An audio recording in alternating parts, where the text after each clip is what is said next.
Wesh, wesh, wesh.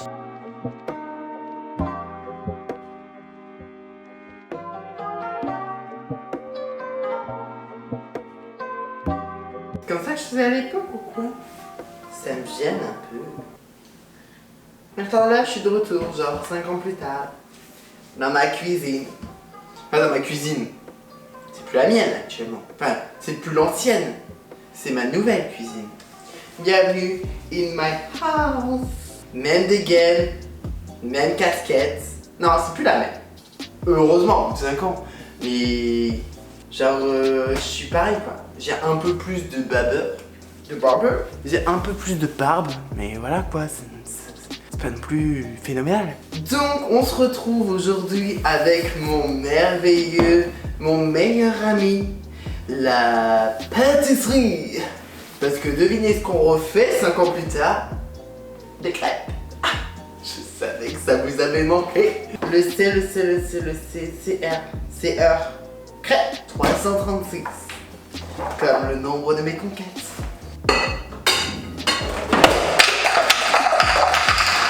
Je vous parlerai de ces gobelets tout à l'heure. Allez d'un fouet, mélangez les œufs, le sucre et la farine. Mon dieu, 100 g d'œufs. Ça y est, j'en ai déjà 100 g. 2 œufs. Ah oui, parce que je suis plus pâtissier là, ça y est, j'ai passé un nouveau cap dans ma vie. J'ai fait 3 ans de pâtisserie et ça y est, maintenant it's finito pipo. Si jamais les pâtissiers ils viennent me choper par le callback, je sais, il faut pas casser l'œuf ici. Parce que sinon ça amène les bactéries et tout. Ça, c'est pour moi. Si je meurs d'un... C'est quoi la maladie des œufs? La maladie des œufs, c'est quoi? Je sais plus. Bref, si je meurs de la maladie des œufs, je pourrais m'en prendre qu'à moi-même. Alors 100 g d'œufs, ensuite le sucre, 30 g. Ça va, c'est pas trop sucré. Heureusement, parce qu'en ce moment, je maintiens un peu ma ligne. C'est-à-dire que j'ai commencé à faire un peu de sport. Vraiment un peu. Vraiment, little bit quoi. Vraiment, 20, 30, ça y est. Mais vraiment un tout petit peu. Et vous avez vu? J'ai pas renversé ni les œufs, ni le sucre. Et c'est déjà un bon commencement. Je me suis un peu améliorée, j'avoue. La farine, je t'en prie, genre, c'est terrible.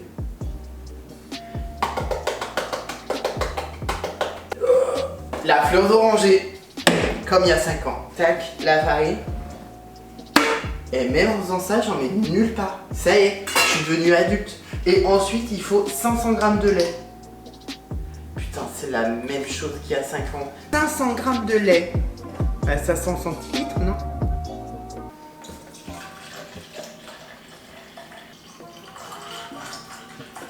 Je suis trop parfait. Alors, très peu au départ pour obtenir une pâte ferme et éviter les remous. Ok. Ben, je suis plus à Vesoul. Je vis à Nîmes maintenant. Je suis toujours dans le monde de la boulangerie. Ben, je vends toujours des baguettes. C'est marqué pour éviter les grumeaux. Je crois que j'ai plus de grumeaux que de pâtes. Mais c'est ok, genre. C'est ok. Faut mettre du beurre. J'ai la flemme de mettre du beurre. Je peux pas mettre de beurre. Bon, du coup, je vis à Nîmes avec mon copain. Il s'est passé plusieurs choses à Nîmes depuis que j'habite ici. J'ai déménagé 2 fois. Ben, moi, j'ai déménagé ici à Nîmes. Et ensuite, dans un appart qu'il avait pris exprès, un lieu neutre. C'est-à-dire que lui a déménagé exprès pour pouvoir m'accueillir. Parce que pour pas me retrouver dans le même environnement où il était avant avec ses ex. Putain, j'ai plus de sopalin. C'est la merde. C'est nul d'être adulte. C'est nul, vraiment. Donc, il avait pris un lieu neutre. Et moi, je suis arrivé juste après quoi. Le 1er janvier, j'ai déménagé. Et je suis arrivé ici. Bah, c'était cool, hein. L'appart était sympa. Un peu petit. Je crois qu'il faisait 40 mètres carrés. Avec une mezzanine. Et c'était super parce qu'il y avait des champs à côté. Donc, ça me dépaysait pas trop de Vesoul, tu vois. C'est-à-dire qu'on est... Je dis un peu... Mais qui n'aime pas la fleur d'oranger? Tout le monde aime la fleur d'oranger. Et je rajoute aussi du sucre vanillé. Celui-là, pépite celui-ci. C'est le meilleur sucre vanillé. D'ailleurs, je mets tout parce que c'est tellement bon. Du coup, l'appart était sympa, c'était cool, on était amoureux, on était dans la fougue des débuts, quoi. C'était sympa, j'aimais bien, pour de vrai j'aimais bien. J'ai pas d'huile. C'était cool, tu vois, j'avais les champs à côté et tout. Mais l'appart commençait à devenir trop petit. D'ailleurs, au bout d'un moment, c'était bien beau de vivre dans un appart à 2 avec le chien. On a adopté un chat exprès parce que moi j'avais que des chats là-haut. Donc moi il me fallait absolument un chat. Mais du coup j'ai fini à la pâte à crêpes, il va falloir les cuire. Mais le temps qu'elle se repose, parce qu'il faut 1 heure le temps qu'elle se repose. D'ailleurs, il est 16h48, donc on va attendre. Là-bas, ça commence à devenir trop petit. Et je dis à Alex, mon copain s'appelle Alex, pour ceux qui ne savent pas. Bon, tout le monde doit le savoir, je pense. Et du coup, je dis à Alex, en fait, ça y est, ça commence à devenir trop petit, il faut qu'on change. On arrive ici, presque 80 mètres carrés avec terrasse, le chien, le chat. Mais qu'est-ce qui me manque depuis 3 ans qu'on habite dans cet appartement? La verdure. Parce que moi, à Vesoul, c'était des champs partout. C'est pas que je suis malheureux ici, hein, je suis très heureux, mais bon. La seule chose qui me fait retenir ici, c'est vraiment que je suis à 3 minutes à pied du travail. C'est-à-dire que je sors de chez moi à 50, à 53, je suis au travail et je commence le travail juste après. Ah, ça brûle. Je cherchais la louche alors qu'elle est vraiment dans ma pâte. Ouh, ça frémit. Ça qui est beau. Du coup, on a déménagé ici avec un chien, un chat. Et du coup, entre-temps, je me suis un peu renfermé sur moi-même parce que ici, j'ai pas beaucoup d'amis, alors que là-haut, j'avais plein de potes, on sortait tout le temps, on allait en boîte tout le temps et tout. J'ai pas pour projet de faire ma vie ici, donc en fait, j'ai juste pas envie de me faire d'amis ici, où j'ai plein de connaissances et j'ai plein de potes, mais amis avec qui je me confie réellement sur ma vie, mes ressentis et tout, il y en a vraiment pas beaucoup ici. Et du coup, mon seul meilleur pote, c'est mon mec, quoi. Mon mec, c'est mon pote, mon meilleur ami. Voilà, je lui explique tout ce que je ressens, tous mes doutes. Du coup, on a pour projet de remonter là-haut. Mais bon, pas tout de suite, évidemment, parce qu'il faut des sous. Enfin, si on monte là-haut, c'est qu'on aura acheté une maison, quoi. Moi, je remonte pas là-haut pour retourner en appartement et tout. Du coup, ici, depuis qu'on habite à Nîmes, on va dans un bar LGBT. C'est trop cool. C'est là-bas où on se fait tous nos potes. Enfin, nous deux, on a les mêmes connaissances là-bas. Il y a personne qu'on connaît l'un et l'autre. Nos amis, c'est nos amis en commun en général. On n'a pas vraiment d'amis extérieurs. Enfin, ici en tout cas. Et du coup, bref, on sortait là-bas et tout. Et une fois, dans un autre bar LGBT que là où on va habituellement, il y avait un show transformiste. Et je fais waouh, ok, genre, ça me dit un truc, le transformisme, le drag. Je crois que j'ai vu passer ça dans une story d'un pote à moi qui habite à Strasbourg. Du coup, je me renseigne sur ça et du coup, je tombe sur Drag Race France. Et du coup, Drag Race France, on était sur la saison 1 et ça débutait sur la saison 2, il me semble, ou c'était déjà la saison 2 et ça allait sur la saison 3. Du coup, je fais waouh. Et ça me rappelle un peu l'époque où j'habitais là-haut, je me maquillais. Je faisais des photos où j'étais des photos plus artistiques. Et je me dis ok, genre trop cool. Et bref, du coup je montre à mon mec et il accroche tout de suite. Genre il va s'abonner au drag sur Insta et oh elle est moche celle-là. Ouh là là elle est laide. Elle s'appelle Ghislaine celle-là. Oh là là, elle est moche, j'ai pas envie. Donc il a trop hâte que ça soit la saison 3 et tout. Et je dis à mon mec, ouais, et j'ai trop envie de me lancer là-dedans. Donc je regarde toutes les vidéos de Cam, je regarde des vidéos sur TikTok, j'achète tout le matériel qu'il faut, mes premières wigs, des premières tenues et tout. Bon, j'ai pas encore tout ce système de padding, de machin et tout au début. Et donc je commence à me lancer là-dedans. Ensuite, dans le bar le Pride à Nîmes, là où on va tout le temps. Et vraiment, on est là-bas du mercredi au samedi, on attend vraiment des alcooliques. Donc on va là-bas et tout. Et bref, il y a une scène ouverte où je rencontre une personne, une drague qui fait sa première scène. Et bref, on commence à papoter et tout ensemble. Donc je lui dis comme quoi je vais me lancer dans le drag, machin. Et du coup, sur la même année, l'année d'après, enfin peu de temps après, il y a un concours drag qu'elle va animer elle. Enfin bref, il y a eu du temps entre le moment où je la rencontre et le concours. Il y a vraiment presque 1 an qui s'est passé. Et donc on a lié d'amitié et elle s'est améliorée aussi. Enfin, elle était plus du tout baby drag, c'était vraiment une drague professionnelle quoi. Donc bref, il y a le concours, donc c'est ma mère drag et c'est elle qui anime le concours. Et donc elle me dit, vas-y, inscris-toi, fais ta première scène, de toute façon tu perds rien. Et donc me voilà. Bella Boots. Du coup, j'ai passé le concours. J'ai fini première à l'étape de sélection. À la demi-finale, j'ai été éliminée par une jury dont les notes étaient plus appréciées chez ses amis plutôt que les autres concurrents. Bref, on m'a repêché parce qu'il y a eu, à cause de moi, parce que j'étais trop perle. Et du coup, tout le monde a pété un câble en mode ouais, mais elle est trop belle et tout. Et elle avait un message et tout. Il y en avait qui ne passaient pas de message pendant le concours. Et moi, j'ai passé un message sur les femmes battues et tout. Bref, en 15 jours, j'ai fait une tenue complète, une wig, une performance, un son. N'oublions pas que c'était pendant la période de Pâques au travail. Et j'étais submergée. Et en 15 jours, on a quand même fait une tenue et on l'a fini le jour même avant le concours, la tenue. Enfin bref, délire. Et j'ai quand même été éliminée. Au final, j'ai été repêchée. Du coup, je suis allée en finale avec Edéa Noir et Sully Burlesque en jury. Hilarant, c'était trop drôle. Du coup, j'ai fini première dauphine. Voilà, et du coup, ma Tata Drag a fini première. Du coup, depuis, je suis au moins 1 à 2 scènes par mois en drag. Mais là, je me suis calmée parce que le monde drag commence à être vraiment... À la suite de ce concours, donc c'était l'année dernière, donc 2025, mai 2025, avec ma Tata Drag et ma mère Drag. Enfin, ma mère Drag est vraiment à part de cette idée, mais vraiment elle nous apporte des conseils. Et avec mon mec, on se dit pourquoi pas créer une asso LGBT à Nîmes, parce que celle qui était là actuellement, elle commençait vraiment, enfin, pas à tomber, mais elle avait plusieurs problèmes et tout. Et on s'est dit, c'est con parce que le monde gay à Nîmes, le monde LGBT a vraiment besoin de vivre la scène drag et tout en un, j'ai envie de créer une asso qui aide et qui a envie de construire des belles choses à Nîmes. Bref, je construis l'asso et tout, donc le 30 mai, elle est créée, donc 30 mai 2025, donc l'été passe et tout, et le temps que toutes les démarches sont faites, les préfectures, machin et tout, j'attends fin août pour faire notre première apparition, et c'était lors d'un événement créé par ma maman drag, un drag show et tout. Bref, nous on avait notre petit stand où on vendait nos magnettes et tout, et ça a vachement bien fonctionné. C'était super cool. Donc il y a des gens qui nous ont acheté des pins,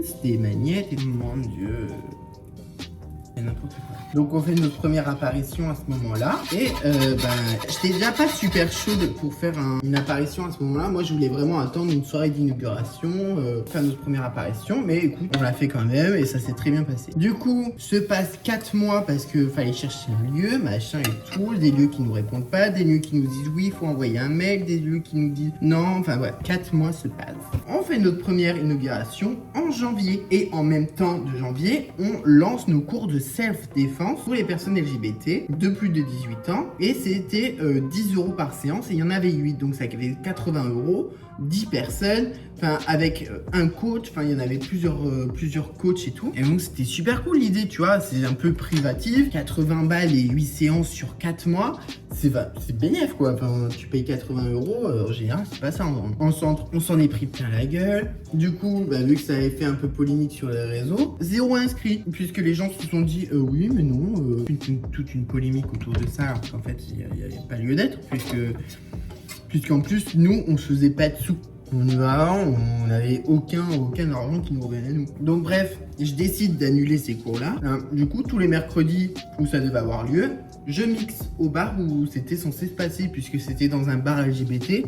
Donc il y avait tout qui concordait. Enfin, il y avait... Du coup, on crée des événements, on s'en prend plein la gueule, parce qu'ils pensent qu'en fait c'est une personne problématique, enfin une personne qui pense être problématique, qui a créé l'association, donc on s'en prend plein la gueule et tout. Mais il y a des gens qui nous soutiennent, on a fait une soirée chandeleur pour pouvoir récolter des fonds pour l'asso et tout le monde a joué le jeu, tout le monde a payé 10 balles la crêpe, enfin bref, c'était lunaire et à la fois, j'étais en waouh, enfin les gens ils sont prêts à mettre de l'argent pour que ça fonctionne. Sauf que mentalement, en fait, t'as ce truc où t'as les gens qui te soutiennent, donc vraiment une minorité par rapport aux gens qui sont en train de te défoncer sur les réseaux, parce qu'ils pensent que c'est une personne problématique qui a créé l'asso, enfin, qui pense problématique à créer l'assaut. Ensuite, on dément le truc, c'est pas cette personne-là, et ça va sur une autre personne. En fait, ils veulent vraiment que cette association soit liée à quelque chose de problématique.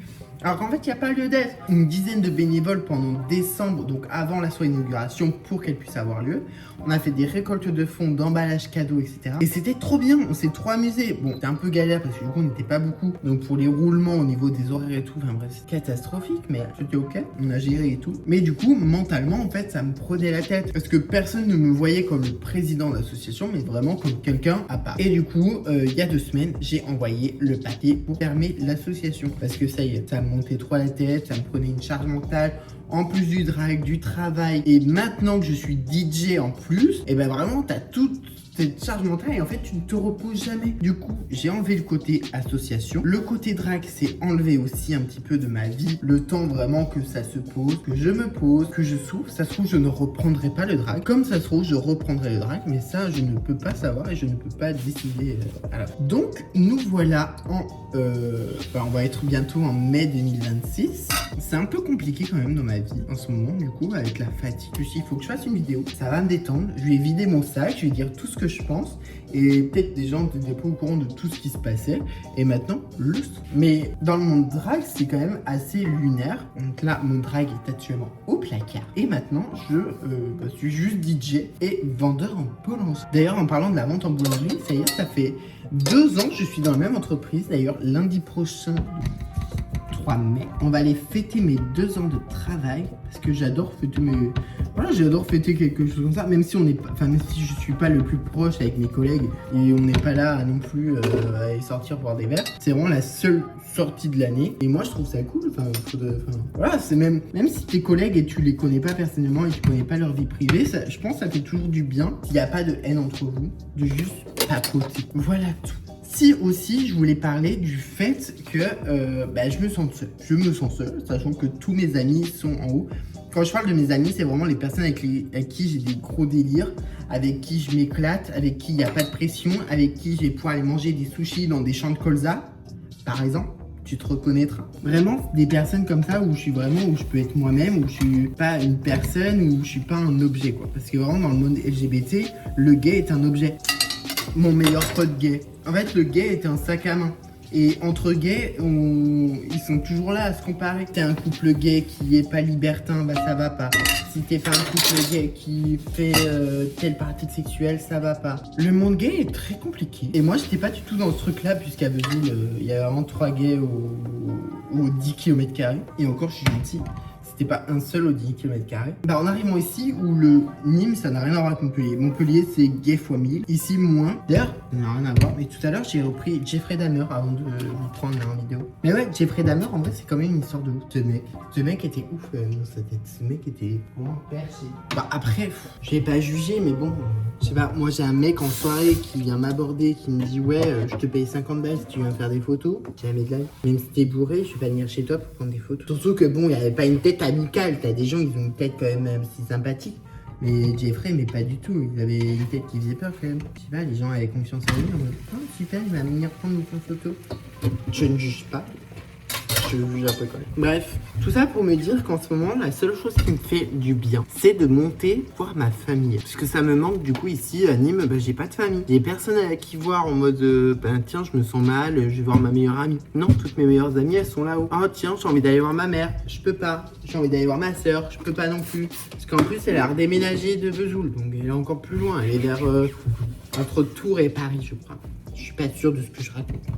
Elle va voir cette vidéo et qu'est-ce qu'il raconte. Donc ouais, les seules personnes que j'ai envie de voir en ce moment, c'est ma famille. Et d'ailleurs, je suis allé voir ma soeur début mars. Donc là, il y a vraiment bientôt 2 mois. Et ma soeur voulait me voir en drag. Et du coup, je suis allé en drag. J'ai fait Freddie Mercury en drag. C'est la pause café. Oh, les tatouages en 5 ans, c'est ça aussi qui a changé. J'ai un tatouage là, 1996. Pour la date de naissance de ma soeur, et l'épée c'est en référence parce que je mettais des coups d'épée en bois dans la tête quand on était gosse. Oana, ça signifie famille, et Laurent, le prénom de mon papa qui est malheureusement décédé. Bon, du coup on continue parce que j'ai été coupée par elle. J'ai le scorpion en référence à mon signe astrologique, voilà. Et j'ai un énorme serpent qui me prend tout le bras et qui revient jusque là parce que je trouvais ça joli. Et voilà. Et un papillon en référence à ma mamie. Parce que chez ma mamie, quand on était gosse avec ma soeur, enfin tout seul, mais des fois avec ma soeur, on allait chercher des papillons avec le filet à papillon. D'ailleurs, ce qui est totalement barbare en y repensant. Ah oui, c'est du caramel beurre salé. J'adore ça, ma passion caramel beurre salé. Vraiment, je pourrais quitter mon mec pour un saut de caramel beurre salé. Vraiment, mais sans problème. Non, je rigole, chérie. Promis, je te quitterai pas. 2 sauts alors. On dirait vraiment que je suis commercial avec. Bonjour, je viens pour la commande de fourniture. Combien de boîtes pâtissières il vous faut? Ah oui, j'ai eu une question sur Insta. La seule personne qui m'a répondu malgré les 110 vues, on m'a dit à quand une vidéo make-up en drag. Donc si ça vous intéresse, on peut faire ça. Vous me redites en commentaire, vous me dites oui ou non. À 100 000 likes, j'ai fait une vidéo drag. Alors, mon plat préféré que je pourrais manger tous les jours, je l'ai fait ici pour la première fois avec mon mec. C'est parce qu'on s'ennuyait, du coup on avait du poulet à jeter qui allait dépasser de date. Et du coup on voulait trouver une recette avec du poulet. Et là on est tombé sur le poulet caramel là. Avec du riz. Alors, poulet caramel avec la sauce soja. ça me ferait jouir. Est-ce que tu cuisines bien ou tu fais semblant? Vu la gueule de mes crêpes, je sais même pas si c'est évident de répondre. Ton combo nourriture bizarre préféré? Alors, c'est pas un combo, puisque c'est pas un mélange. Mais c'est vraiment un petit déj franc-comtois. Alors, tout cas, Franche-Comté ne fait pas ça, mais je sais que c'est quand même vachement répandu. C'est boire son petit café le matin, vraiment, il est 8h du matin. Petit café et avec des tartines de cocoyote à l'ail. Magnifique. Alors, tu préfères sucré ou salé pour toujours? Salé. Un bon jambon cru là, une bonne burrata, un bon poulet caramel. Ah bah non, comment je fais? Parce que là, c'est sucré et salé. Je peux pas choisir soit sucré, soit salé. Comment je fais ce plat? Tu as déjà jugé quelqu'un sans le connaître? Moi, juger sans connaître quelqu'un? Jamais. Never. Je juge pas. Mon cœur reste fermé. Ton plus gros regret? Je pense que depuis une demi-heure que je parle, c'est vraiment être descendu dans le sud. Après, j'ai mon copain ici, donc c'est le problème. Mais vraiment, être ici, ça m'emmerde. Être ici, en plein milieu de la ville, vraiment, ça m'emmerde. On pourrait me dire, mais Pierre, déménage, va dans les champs. Non, flemme. J'ai envie d'aller dans mes champs de là-haut. Des champs de colza, des champs de patates, des champs de maïs. Pas ici dans les vignes ou des champs d'herbe. Ici, il n'y a ni cochon, ni vache, il n'y a rien ici en fait. Le pire date que tu as vécu. En fait, un jour, je travaillais dans une boulangerie et à côté de la boulangerie, il y avait la tatoueuse. La tatoueuse, c'est la femme de mon patron. Donc en fait, tu avais la tatoueuse et son mari le boulanger, côte-côte. Bref, et du coup, c'est elle qui m'a fait rentrer dans la boulangerie et tout. Bref, et du coup, j'allais me faire tatouer chez elle tous les tatouages que j'ai là en général. Enfin, la plupart sauf l'épée. Bref.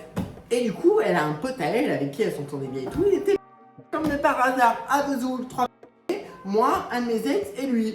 Pump it up. Sauf que j'accepte, il m'a proposé un date, machin et tout. Enfin, ma tatoueuse joue le truc. En mode, il faut vraiment, machin, que t'ailles lui parler, il t'intéresse. Lui s'intéresse à toi. Moi, ça me plaît pas du tout. C'est pas mon style. Quand tu vois mon mec et quand tu vois lui, c'est vraiment l'opposé, quoi. Mon mec, il est chauve avec un petit bidou. C'est vraiment un nounours, quoi, mon mec. L'autre, c'était pas mon style du tout. Mais bon, ma tatoueuse me faisant du forcing, j'accepte. Il vient me chercher chez moi et on commence à faire de la route. Je me dis, c'était bizarre, tu vois, quand même. J'habitais à côté de Vesoul, vraiment à 2 km. Donc, on est allé à Vesoul manger dans un resto, tu vois. Pour moi, c'était ça.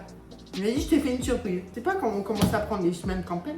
Pendant 30 minutes, on a pris que des chemins de campagne pour aller dans un restaurant perdu au fin fond d'un bois. Il m'a dit, ouais, j'ai pas envie que les gens de Vesoul me voient. Il ne m'a jamais, il n'y a jamais rien eu, ni de photos volées, ni de... Juste la première fois qu'on se voit concrètement, il m'emmène dans un bois, dans un restaurant au milieu des bois. Je n'arrivais pas à faire la conversation avec lui. J'étais trop gênée. Il ne m'intéressait pas. Et j'avais pas envie de m'intéresser à lui. Moi, je peux pas faire semblant. C'est-à-dire que si tu ne m'intéresses pas, je vais pas m'intéresser à toi et je vais pas m'intéresser à ta vie en mode... Puis en général, tu m'intéresses pas à la vie des gens. Tu as déjà fait semblant d'aimer quelqu'un? Si j'ai fait semblant d'aimer quelqu'un, jamais. Jamais. Si je t'aime pas, tu le verras. Si je t'adore, tu le verras aussi.